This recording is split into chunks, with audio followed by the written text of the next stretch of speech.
Hoje, sexta-feira, vamos dar sequência à nossa apostila com a aula de ciências. Nós paramos então na página 126 de ciências e é para lá que nós vamos agora. Vamos lá, galera? Nossa aula de ciências. Tá aí, nossa apostila, na página 126. A gente vai dar continuação então ao capítulo que a gente não tinha concluído. Vamos lá. Então, aqui vai ter o processo do produto desde a hora que ele é retirado lá do campo, né? Ainda quando ele é matéria-prima e é enviado, então, para indústria ou para o silo, que é onde ele é secado, né? E aonde ele é transformado, então, em produto pronto para o nosso consumo, tá bom? Vamos lá. Parte dos alimentos de origem animal e vegetal, origem animal que vem de animais, vegetal que vem das plantas, que consumimos, passa por transformações antes de chegar à nossa mesa. A farinha branca, usada para fazer pães e bolos, é feita do grão de trigo. O fubá é feito do milho. O queijo e iogurte são produtos de indústrias que transformam o leite, tá? Então, tudo que a gente consome, tudo aquilo que a gente usa para se alimentar, ele vem de um produto primitivo, né? Ele tem origem de um primeiro produto, tá? Aí aqui dá exemplo então do trigo, né? Que depois é se transformado em farinha, né? A mandioca depois é transformada em farinha de rosca, tá? E outros tipos de farinha, tá? O queijo, o iogurte, então vem do leite, né? E assim por diante. Aqui nós temos o exemplo, então, de uma indústria de trigo, tá? Transformação do trigo. Então, aqui na primeira imagem, o trigo como produto primitivo, matéria-prima, né? Então, para que seja transformado em farinha, primeiramente as espigas de trigo são colhidas inteiras. Então, aqui é na hora da colheita. E depois as espigas são levadas para um grande recipiente chamado de silos, tá? Então, daí lá nos silos, né, os grãos são retirados da espiga e limpos para a eliminação de sujeira, de impurezas, tá? Como pequenas pedras, pedaços de madeira, folhas secas, entre outras. Após a limpeza, os grãos são mergulhados em tanques com água para que fiquem menos duros, facilitando a produção da farinha. Aqui está explicando quando vai se transformar ele em farinha, tá? Os grãos seguem então para tubos, né, até chegar a alguns cilindros em que são esmagados e macerados para eles se tornarem pó. Nessa etapa, uma parte do grão moído, chamado de germe, é extraída. Ela pode virar uma farinha especial ou ser usada como suplemento de nutrientes em pílulas. A casca do trigo pode compor a farinha, que então chamamos de integral, ou ser vendida separadamente, como um farelo de trigo. Na parte mais moída do trigo fica apenas a parte inteira do grão, sem a casca. Quanto mais ela for moída, mais fina será a farinha, que será usada para fazer o pão. Então, essa parte aqui é a parte onde a farinha é moída para ela ficar, né, fininha, igual a gente conhece. Você conhece outros produtos de origem vegetal ou animal que também passam por várias indústrias antes de chegar à sua mesa, à sua casa? Pesquise na internet e organize as etapas de produção, representando-as em um espaço, com um desenho no espaço. Ou se você quiser colar, também pode. Anote nas linhas as informações sobre a produção que julgar importante. Então, você vai pesquisar na internet outros produtos que a gente consome, que a gente compra no mercado, que também façam por processo aí, né, de industrialização. Nós temos aí o arroz, tá? Nós temos aí vários tipos de farinha, né? Não só a farinha de trigo, mas a farinha de rosca, a farinha de mandioca, tá? Então, assim, nós temos aí o polvilho, né? Que também passa por um processo, ele vem então da mandioca, né? Tá? Então, tem vários produtos. Você pode pesquisar aí na internet e colocar nesse espaço. Depois você vai explicar aqui, ó, o que você entendeu, o que você aprendeu com essa pesquisa. Solo fértil. A gente sabe que o solo fértil é aquele solo cheio de adubo, né, de proteínas, é o solo produtivo, aquele solo que serve para plantar, é o solo que os agricultores procuram utilizar em maior quantidade, sem precisar colocar nenhum outro tipo de produto para ajudar, né, na produção. Então aqui nós estamos vendo um monte de minhocas, olha que legal. Então as minhocas elas ajudam a adubar o solo, porque ela se alimenta de terra e depois o seu cocôzinho, né, ele se transforma então em nutrientes para essa terra. E também quando as minhocas morrem, né, então elas se deteriorizam, ou seja, elas derretem na terra, fazendo com que este solo se torne um solo muito fértil, tá? Vamos ler um pouquinho sobre isso. Então, o solo considerado fértil precisa conter os nutrientes adequados para que os vegetais se desenvolvam. Esses nutrientes podem vir em parte da rocha que se desgasta e o forma, mas grande parte vem dos restos de vegetais e animais.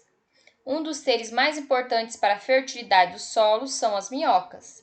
Quando cavam canais para viver, elas ajudam a água da chuva a percorrer o solo e transformam os restos animais e vegetais em alimentos. Suas fezes são ricas em nutrientes e depositadas no solo, formando proteína, humus, tá?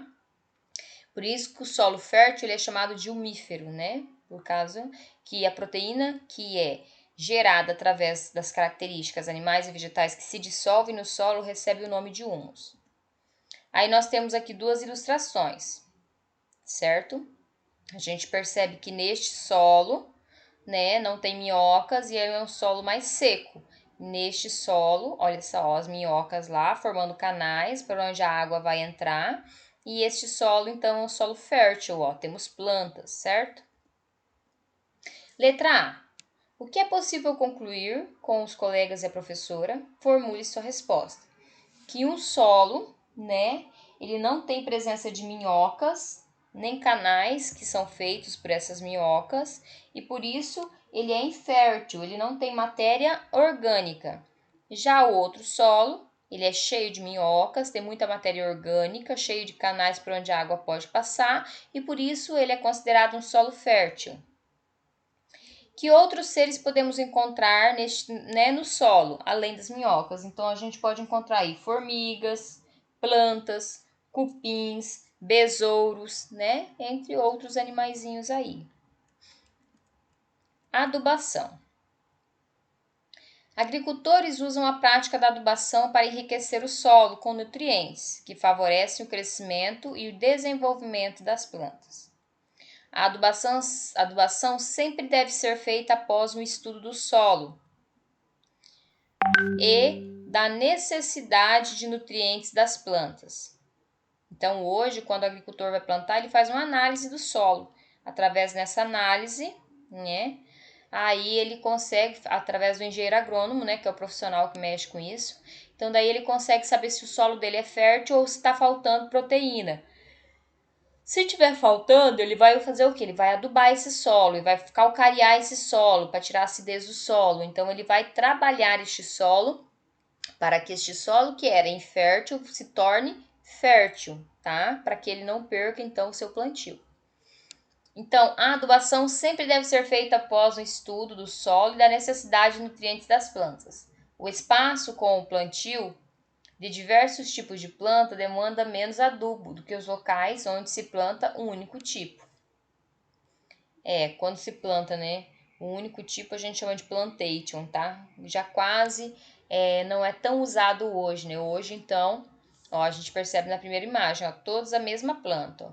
Hoje a gente percebe que o solo mais fértil é aquele solo que tem vários tipos de espécie. Por quê? Porque frutas, folhas que caem no solo acabam se tornando humus, né? E tornando esse solo, então, com um número de proteínas maior. Em qual dos modos de cultivar há mais tipos diferentes de vegetais? Então, na imagem 2, tá? Então, aqui, ó, na imagem 2, né? Justifique. Por quê? Porque as plantas são variadas e elas ajudam a adubar este solo, tornar esse solo mais fértil. Discuta com os colegas, o professor, em qual tipo de plantação deve-se usar menos adubo. Se usar menos adubo na número 2. Por quê? Porque a própria natureza vai tratar de adubar este solo através das espécies vegetais que estão plantadas nela. Lembrando que depois aprofundando também, né, a ajuda nas atividades aí. Ciência em debate, agroflorestas. Observe a imagem, nós temos aqui vários tipos de árvores, certo? Vários tipos de árvores, né? Aqui é um modelo agroflorestal, sistema agroflorestal de biodiversidade, bio, grande quantidade de plantas de origens diferentes. Nesta floresta, se pode obter produtos, né? Não são utilizados agrotóxicos nem adubos. Os produtos são orgânicos e o ambiente apresenta a maior variedade de vegetais e animais. Então, florestas agroflorestais, né? É agricultura de plantio de árvores, de frutas, né? Em locais onde não serão usados, então, nenhum tipo de produto químico, né? Somente adubos naturais, tá? Então, não se usa agrotóxicos, nem inseticidas, nada disso, tá? Por isso as árvores são bonitas, né? Cite as plantas que você consegue identificar aí, né? Vamos tentar ver pelos tipos das folhas, tá? E pelos frutos, certo? Então, a gente tá vendo coqueiros, né? O que mais que a gente tá vendo aí? Bananeira, certo? O que mais vocês conseguem ver, né? Então, os açaizais, ó, né? Os pés de açaí, a palmeira, a prof já falou, cacau, né? Certo? Ok. O que iria ocorrer com o solo se, para cada planta arrancada da agrofloresta, fosse plantada uma árvore de eucalipto? Iria acabar a variedade de plantas e isso ia fazer com que o solo se tornasse menos fértil, tá? Ia diminuir a quantidade de nutrientes deste solo e ele, com o tempo, claro que isso ia demorar um certo tempo, ele ia se tornar um solo, né, com pouca fertilidade.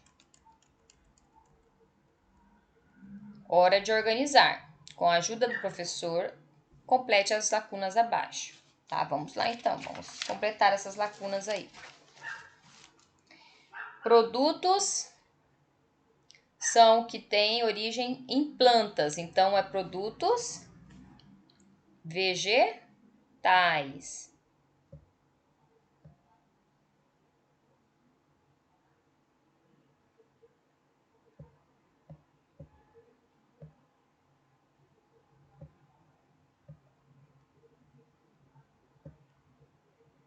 Vegetais.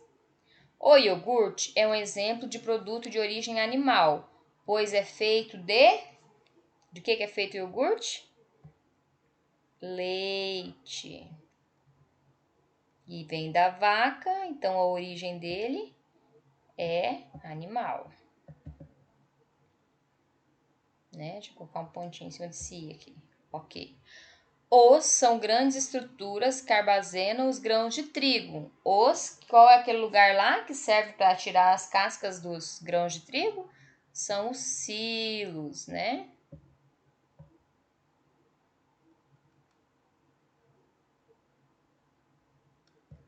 Os silos. Podemos usar para enriquecer o solo com humus. Podemos usar o quê? Qual é o animalzinho que ajuda a melhorar, a enriquecer o solo? Minhocas. Como que fez minhocas aqui? Deixa eu apagar.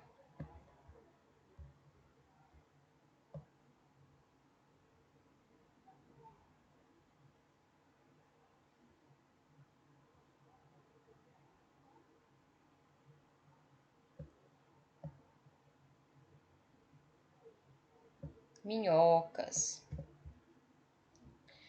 ou é uma substância que utilizamos para aumentar a quantidade de nutrientes do solo. A gente usa o que para melhorar o solo? Adubo, né? Adubo. Toda vez que eu trabalho sobre solo, eu lembro do Lucas. Os pais são agricultores, né? Então, quando a gente trabalhava na sala, ele ficava muito animado quando o assunto era terra, né? F. O sistema que utiliza muitos vegetais cultivados junto é chamado de, olha o nome aqui, ó, agroflorestas, tá? Agroflorestas ou agroflorestal.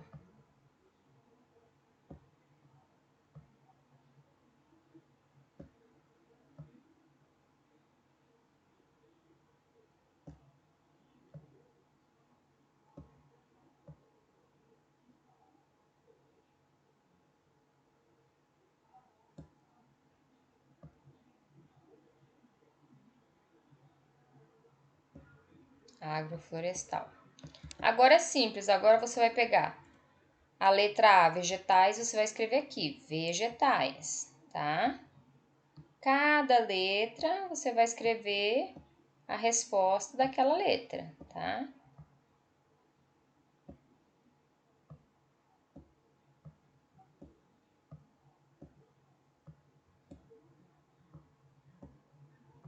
Só um exemplo aqui para você fazer aí na sua casa. Aí assim todas as outras, tá? Vocês vão colocando os nomes aqui dentro, certo? Ok. Feito isso, a gente vai para cá, que é bem legal. Aqui vocês vão desenhar essas etapas aqui, ó.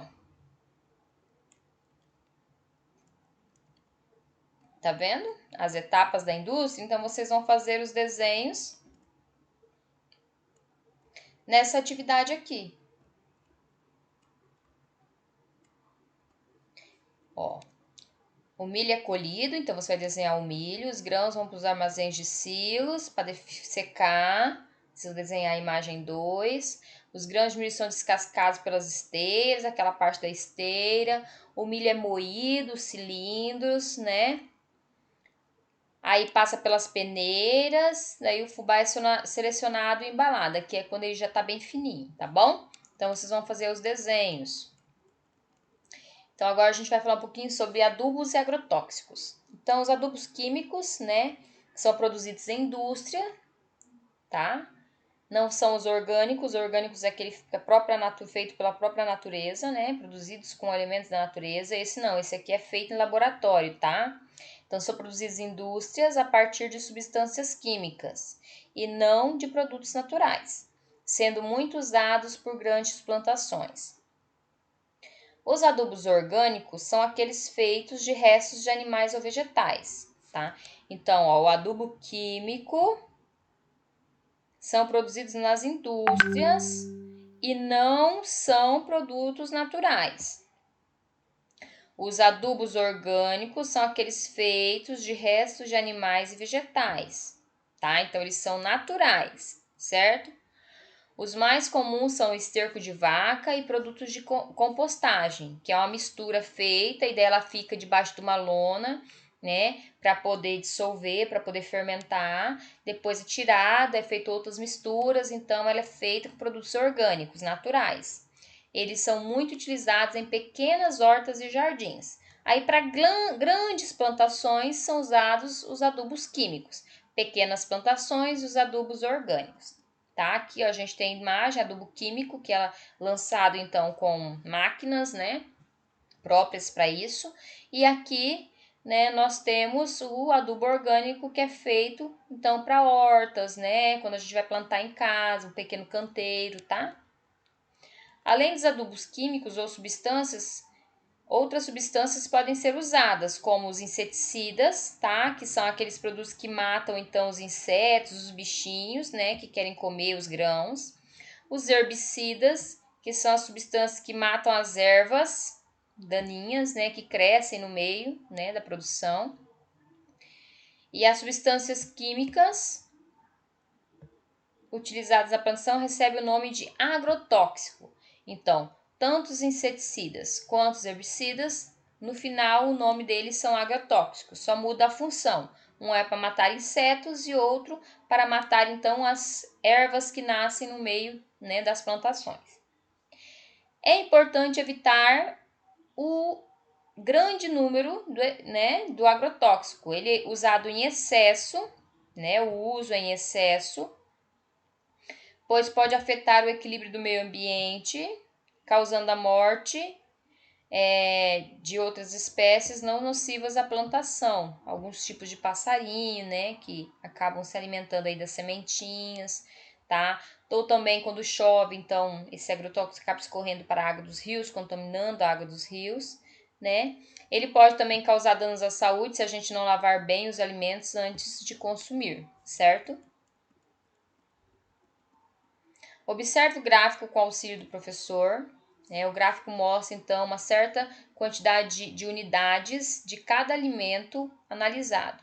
Quantos deles apresentam ou não apresentam agrotóxicos? Sabendo disso, qual desses alimentos apresenta maior número de unidades de agrotóxico? Qual tem o menor número? Então, a gente vê aqui, ó, de princípio, ó, o maior número é o pimentão, né? Depois vem o alface, tá? Então, o maior número aqui é o pimentão, ó, certo? Quiser colocar os dois primeiros, ó, então é o alface e o pimentão, nesta tabela, tá? Então, o que apresenta o menor número, ó, é a batata, ó, não tem nada, tá vendo? Então, a batata é o menor. Desculpa. E o pimentão aqui, ó, é o maior, tá? Se quiser colocar o alface também, pode colocar. Certo? Então, é muito importante a gente aprender a analisar as tabelas, os gráficos, né? Porque normalmente eles trazem o que se pede, tá? Aqui a quantidade de agrotóxicos e aqui os alimentos, né? Aí a gente vai saber, aqui tá trazendo então a informação das cores que não apresentam e que apresentam. Como podemos evitar o consumo em excesso, né, de agrotóxicos? Procurando então sempre consumir produtos orgânicos, né? É bem interessante isso, tá? Então, produtos que são plantados em hortas, né? Que utilizam então adubos naturais, orgânicos, se a gente conseguir consumir a menor quantidade possível de produtos que têm grande quantidade de agrotóxicos. Os adubos prejudicam o meio ambiente? Sim, foi igual a professora falou. O adubo orgânico ele não prejudica o meio ambiente, mas os adubos, né, que são produzidos em laboratórios, agrotóxicos, né, fertilizantes, certo? Esses sim, eles vão fazer com que a lavoura produza uma maior quantidade, mas também eles vão prejudicar o meio ambiente. Olha lá, ó, vou ver aqui onde está escrito, ó. Eles podem afetar o equilíbrio do meio ambiente, causando a morte de outras espécies não nocivas à plantação e podem causar danos à saúde e a quem consome o alimento. Então, esse aqui, ó, é a letra B. Certo?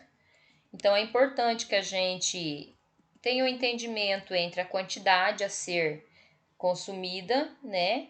E os cuidados que a gente deve ter, então, quando a gente trabalha com agricultura, né? Os agricultores são sabedores, né, do que acontece e a gente, como consumidor, temos que ter a consciência de ter sempre hábitos alimentares saudáveis. Ficamos por aqui hoje, certo? Um bom fim de semana para vocês e Deus abençoe o fim de semana e segunda-feira nós estamos aqui de novo, de volta. Tá bom? Tchau, tchau. Beijinho.